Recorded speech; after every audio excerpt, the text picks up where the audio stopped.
Hi, thanks so much for joining us today for our panel on applying for jobs. Today we have an exciting panel of four panelists. We have Dr. Grunwald, who is a urologist at Sauk Prairie Healthcare in Wisconsin. We have Dr. Rayblatt, who is the Chief of Service for the Department of Urology at LA Medical Center Kaiser Permanente. We have Dr. Manga, who's the Chair of Urology at the Department of Urology at UC San Diego Health. And we have Dr. Chevley, who is the Chair of Urology at the University at Buffalo. Thanks so much for joining us today. Thank you. So I'm going to start off with a couple questions, and the panelists are welcome to answer them as they see fit. So we have a mix of different panelists, some people that are in private practice, some that are in academics, some that are in more of a hybrid academic hospital group. What are some of the unique aspects of applying for a job at your institution? Well, you want me to just go ahead and start? Sure. Let me first, I had to kind of give you a little insight on what type of a setup I have here. I am the chief of urology, the chair of urology for University of Buffalo, as you already mentioned, the residency training program. But I'm also the president of a very large urology group, Western New York Urology Associates and Cancer Care West New York. We have 50 providers. We see about 110,000 unique patients every year, so it's a large practice. It amounts about 400,000 visits a year. We have full gamut of urology, including pediatric urology. We do the trauma centers, everything from our group. But a couple of unique parts of it is it seems like it's just another large group, but a part that makes it different is that in 2015, we became acquired by a captive, as a captive PC of a large health system called Kaleida Health. But what we did was, the way we structured it is we created an autonomy for us away from the hospital. So we still stayed as an independent practice, which was huge. Mm-hmm. Our doctors call for all the hospitals still. They continue to teach the residents. It's a very complex structure, but the beautiful part of it all is the simplicity of it, in the sense that we have an environment that allows autonomy of the physicians. We don't have to take burdensome call. We have productivity-based formula, but we don't have to worry about overhead. We don't have to worry about payer policies, with insurance mix, all of that business.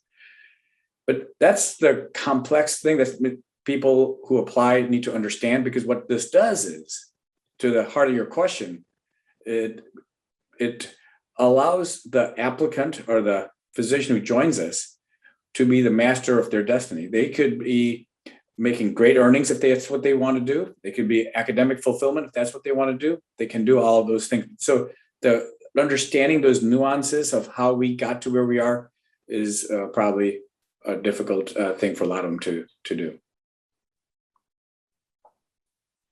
I'll go next. So I'm Paulina Rayblatt, and I'm at Kaiser Permanente in Southern California. And if you're not sort of from the state where Kaiser Permanente is present, it's a large integrated healthcare system. It's in Southern Northern California, it's in Colorado, Washington, Georgia, Mid-Atlantic, and Hawaii. It serves a large number of patients. In California, every fourth patient or so is covered by Kaiser network. And we overall employ probably around, I did some math yesterday, about 500 urologists across the country, but just in Southern California, it's 120 or 130 urologists. In terms of specifics applying for our group, it's centralized. It's done by a group of recruiters. And also I serve as a sort of an ambassador. So I do a lot of scouting at the AUA at the times it's in person, where I'd like to meet a lot of folks as early as third or fourth year of residency to explain how the system works. But maybe to your question of how to start is to, I think, to understand what do you want. I think that's the first question each one of us need to answer, is what kind of practice you see yourself with in and geography you see yourself in. And that helps you probably navigate where you want to apply and who you want to contact. Maybe I'll echo some of the excellent comments made by Kent and Paulina. Everyone listening today, residents and fellows, welcome. Each of you is a unique individual. And some of the points raised already in terms of where you would like to live and what type of practice you would like to have are unique to you and your family. So the approach, I think, varies depending on flexibility. And if you don't necessarily have a preference in terms of location, if you're flexible in terms of the setup of the work, then you can probably wait till your senior chief year and start looking for a job. On the other hand, if you're looking for an academic position in Chicago or LA or New York, it's best to start early, start networking early, connecting early and often, trying to strike that right balance between being engaged but not being a pest. And so how to approach the search really depends to a large degree on yourself and the flexibility in what you're looking to do. In terms of specifically with regards to academics, every step narrows you a little bit. So the more specialized you are, that narrows your search. The more geographical preference you have, that narrows the search. What your goals are from a financial standpoint for yourself and your family will narrow your search to the point where there may only be a couple of places that you're really interested in. So those are a few things to reflect on, is what are your priorities from a personal, professional, and financial standpoint. I think those are all great comments from all three of the other panelists. I myself, I work in a rural community practice. I work for a independent rural community health system just northwest of Madison, Wisconsin.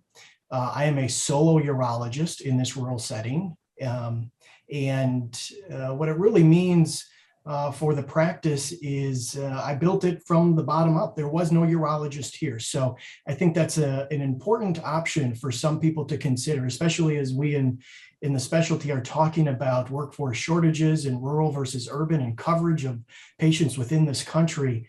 We serve a function in rural urology to help offload some of the care needed at tertiary centers, but also provide local-based care, which many patients prefer overall. I think to echo some of the other panelists' comments, though, really, Dr. Manga's right. What's right for you is for you to determine. It's like when we counsel a prostate cancer patient who has radiation and surgical therapy as options. What's right for them is the decision they make, right? You have to assimilate all this information and decide. And so I really think it's that work-life balance that is becoming so important. We're talking more and more about burnout in urology. As you're looking for your job, look towards what do you want? And I really talk to individuals about writing it down. What are those things from family, work, and pleasure that are really important to you? Write them down, begin formulating what that data looks like. And then as you find these practices, go back to that criteria and see how they align with what you predetermined you were hoping to find. That will then help you steer towards that, what hopefully is your ideal scenario. Particular to us in a rural practice, generally you either find us or we're going to find you. We do not post jobs. I found this job by cold calling because I kind of knew what I wanted. And that's one way you may find a practice. The tried and true flyers that we all see all look great, but when you find the practice that fits you is probably what's going to work well. Yeah, no, it's a challenging time, I think, in a lot of trainees' experiences when they have to make that transition into practice and look for a job. So I really do appreciate the comments. Transitioning now to the phase where now you're the one doing the interview and you're reviewing someone's application and you're interviewing them. What do you think you value the most if you had to pick one thing, and what are some of the mistakes that applicants make when they're in that interview phase? Oh, I could start again. That's fine. What do I, in their application, what I value most? Probably understanding what their abilities are. Really, practical experience, frankly, is really important. We could talk about research papers and all of that all we want, and if it's an academic position that you're going to do research, that's fine. But if you're actually going out, and I think to other people's points, are you going to go into academia? Are you going to be a research scientist? Are you going to be doing day-to-day work? And if it involves day-to-day work, get that practical experience under your belt, that surgical experience, and how do we identify that? Probably by case logs kind of give us an idea of what they are. Having said that, I think that first interface we have with you is really important. As we discuss the CV, we try to get a feel of the enthusiasm, the passion of their specialty that they're interested in. And I think one of the things you'll wanted to know what the least important to me is, frankly, their activities and interests. I'm sure they have activities and interests. They all do. But really, I'm trying to glean from them is how are they going to be able to work? There are too many times people come out of training and they're just not quite ready, and which is fine. We need to know that, be prepared for that so we can mentor them appropriately. Well, I'll go second. I think this CV in itself gives us just a little bit of a just framework where you come from. As I think Dr. Grunwald mentioned, like he found a job by cold calling and the word of the mouth. I think our field is narrow enough and there's so many connections and networks in the field that we probably connect with people that know you, or you got to us through the people we know. And I think your CV gives us a jumping point, gives me a jumping point of what can I find about you? And what's important to me is what I've learned also from the times I was looking for a job. What matters is people you work with. And maybe it's different in a solo practice, but it still matters who you work with, just not another urologist. Because at the end of the day, if you can rely on your partners, if you're a good partner, that's what matters the most. It's the people you work with, and obviously the skills, as Dr. Chevely mentioned. And same in your search for a place. You want to like the people you work with. It can be the best job in the world, but if you can't stand folks you're with, it makes it for a very, very difficult career, I think. So for me, it's a personality fit. The skills go sort of unquestioned, but yes, there are a lot of people who come out not 100% ready to take on, but if you're joining a group that will support you, and you also need to know when to ask for help, what not to do. And we also need to know where those gaps are. But for me, it's a personality fit first. So one of the first thing with the academic recruitment is it's important for us and for me to clearly articulate what the need is with the specific recruitment.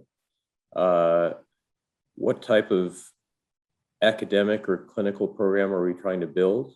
What skill sets are going to be helpful to build that program? Is it going to be a regional network opportunity, or is it going to be a VA opportunity, or a combination? And at each step of the recruitment, both in terms of sending out the ads, screening applicants, talking to them initially on the phone, making sure that they understand what the role is going to be, what the expectations are going to be, and trying to gauge whether what we have as an opportunity today matches what the candidate is looking for. Then the second thing is, as pointed out by my colleagues, is that personality fit is very important. Do they feel like the right fit? And it's not to say that everyone needs to be the same in a department. In fact, it's nice to have different personalities that complement each other, just as it is nice to have different skill sets that complement each other. In addition, trying to help them decide, is, for example, San Diego the place for them? Fairly high cost of living. It might impact their financial goals for their family. So a variety of things go into my role as the recruiter, so to speak. The primary one being open, honest, objective, and trying to redirect anything where I feel like perhaps the candidate isn't considering a specific component of the job that might impact their satisfaction 3, 5, 10 years down the road. Yeah, it's really expensive to recruit physicians and replace physicians in practices. And so as much as an applicant is looking for the ideal fit, in many cases, the organizations are looking for the ideal fit as well, because we really don't want that individual to arrive and find out this wasn't for them, and whatever the metrics they really like, we weren't offering, only we never figured that out, or they didn't figure it out, and they're gone in 2 years. because it costs a lot of money to replace them, and just patient satisfaction declines when they have to change amongst clinicians. We find, while I come from a rural system, we are heavily surgical practice. I also serve as our innovation officer, and so I recruit additional service lines.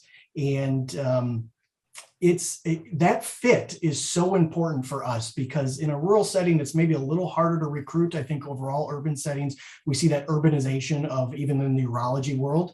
And so we really have to find that good fit. And that's not easy to just find on paper per se. And so really working with applicants and or individuals who have an interest, I should say, in our particular setting is really important for us. So we don't have to begin a new recruitment in 2 years or find a replacement. I think one of the pitfalls that some applicants fall into is either they haven't prioritized. And so, I get it. I came out of residency too, wondering what are the numbers? What am I going to get paid? I got all this, debt or what's coming.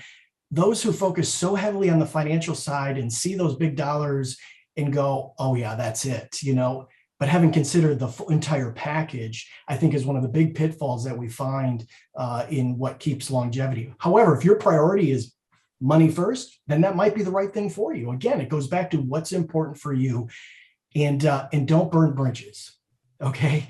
Because these people you talk to, even if you don't choose their practice today, 5 years from now, you might. And so the last thing you want to do is burn bridges. Be nice. When all said and done, be collegial to these individuals, because you never know who's going to be on the other side of the door in 2, 3, 5 years. Yeah, That's so true. Yeah, it's excellent. I want to also add, well, as Dr. Grunwald said, it is very expensive and time consuming to recruit and then to onboard and get a person going and then find out this is not the path. We still know the statistics tells us that a large proportion of us change the job within 5 years. And most people stay long-term in their second job, because I think we truly don't know by the time we're towards the end of residency who we are or what we're looking for. So it is also important not to get stuck in a place that truly does not fit you. And it's also for the practice. Practice probably doesn't benefit for a person that's not fitting right. So yes, you might change a job, and I hire folks into their second position.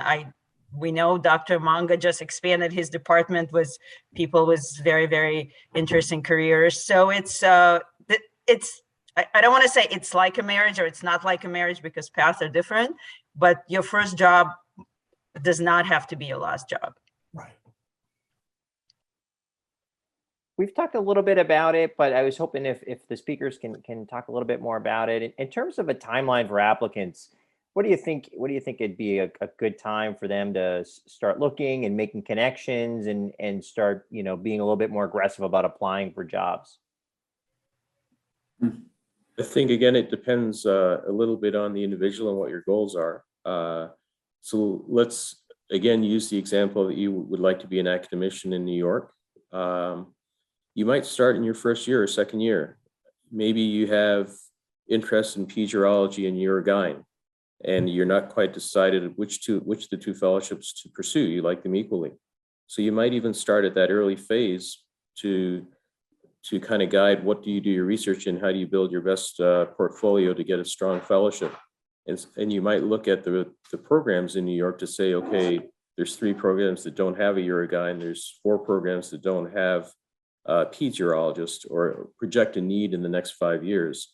So you might even start that early and use it to guide what subspecialty area you pursue based on a more competitive market.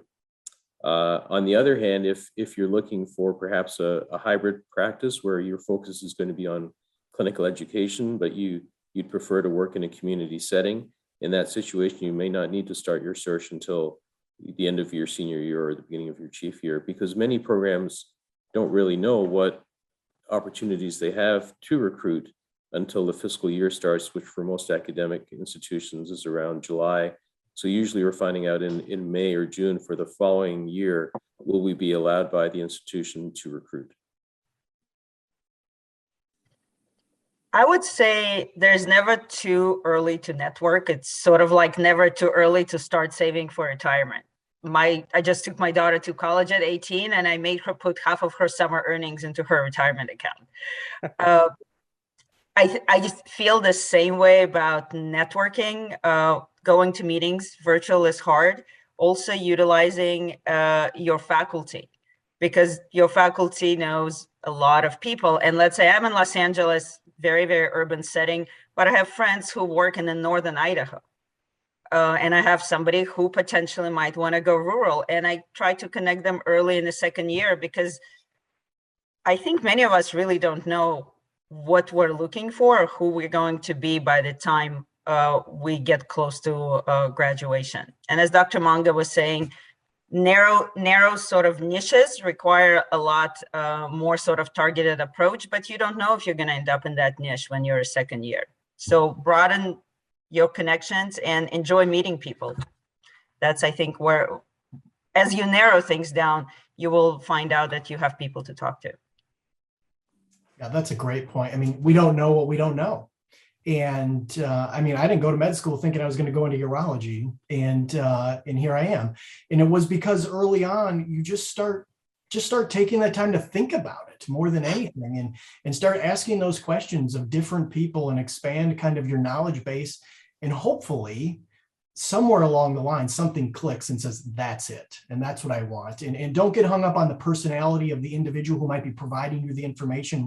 Just like when we talked about in med school, trying to find the residency, it's not necessarily the person of your favorite medical school rotation, just because they were a nice person, that's your specialty. Same idea here is just really get exposure as soon as you can and start considering the possibilities. And it's going to evolve over time. But the sooner you do that, the less likely you are to get pigeonholed into maybe something you don't want to do just because of you have 6 months to figure out where you're going to go. I've got nothing else to add. I think everyone made a great point. Yeah. All right, we're coming to the close of our panel, and I was just going to open it up to the speakers if there's anything else they'd like to add in terms of additional sage advice. You know, you've all made a bunch of amazing comments, so if you have anything additional. Well, I would say to the applicants, don't hold their cards too close to their chest. Let's talk. When we talk, try to understand, be transparent. We want to know what they are looking for in a job, just like we want to know what they are looking for. We should look at both ways. We are looking to have a good fit, as Paulina and others have said, and just the only way to do that is open up. Let's have a nice dialogue. And if it becomes obvious that you don't think we are a good fit, time is valuable. You don't have to drag it on. You say, thank you. I'll call you if I need you, and no one's feelings are going to get hurt. But I think it's really important to talk about it and be open. I think along those lines too is don't be too timid to pull the trigger. So if it feels right, if it satisfies all your needs, but there might be another program that you're interested in, you're just waiting to hear. It is important once you get that offer to respond in a respectful and timely way, because that's the next impression that your new boss is going to have of you, is how you respond to the offer, how you on board. It doesn't mean necessarily accepting everything in the offer, and that would, I suspect, is another panel perhaps in terms of negotiating what you get in your first job. But don't hesitate to say yes if it feels right. I'll put a plug for Permanente groups both in Northern and Southern California. We are historically we've been on hiring freeze for a while. We now have 4 positions in Southern California and 4 positions in Northern California. And we also just got an approval for a recon transgender position in Los Angeles. So if anyone is looking for a summer of 2022 job, as Dr. Manga said, those fiscal approvals come kind of late, contact me. Yeah, and don't be afraid to try something out of the ordinary per se. There's the world honestly is your oyster as a urologist. We have so many opportunities to carve out what we're looking for and what our priorities are, because we're in such demand that you can use that as leverage in understanding what exactly do I want? And I think don't be afraid to do that. I really like Kent's idea of kind of getting it out there. What are your priorities? Because if we're going to match well, we just need to understand that. And if I tell you what, if a place can't handle conflict because they don't like that finances is your top choice, that's probably not going to work out. So, but if you want a high-powered research and that's your top priority, good that people know that. And so getting it out there really accelerates the conversation and arrives probably in a better place in the end. So good luck with all of with your endeavor. It's a great time. It's at also times very daunting. I'd like to once again, thanks so much to all the panelists for joining us today. It was really, really a great discussion. And thank you for spending your Sunday morning with us. Thanks. All right. Thank Thank you. you. Thank you. Bye-bye all.